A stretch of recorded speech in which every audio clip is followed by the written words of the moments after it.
น้ำท่วมใหม่ลูกหลานกับส้มจะหนีพบน้ำใหม่ไม่เคยท่วมจะเชื่อไปล้างรถเลยครับก็ได้ม้วนท่วมน้อยนี่ดีว่าบุมีเป็นท่าอย่าง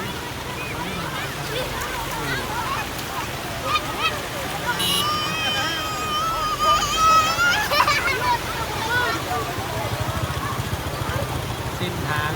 ระหว่างคนทานแยกซ้ายเป็นบนรถก็ได้ปะเนี่ย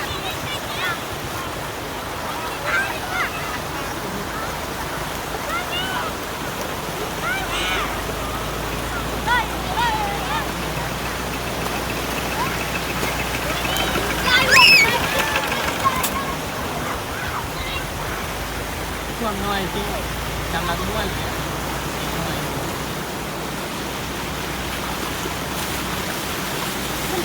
มันไล่ข้างทาง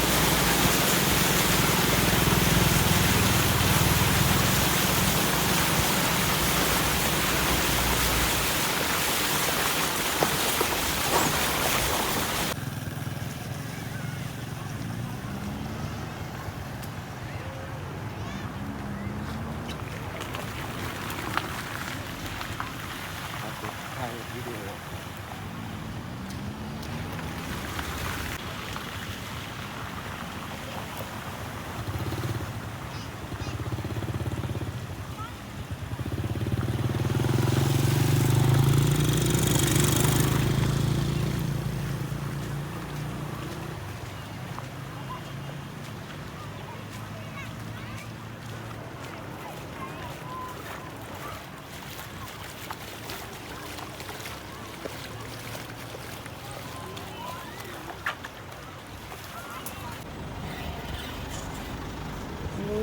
ปลาก็ขึ้นลาย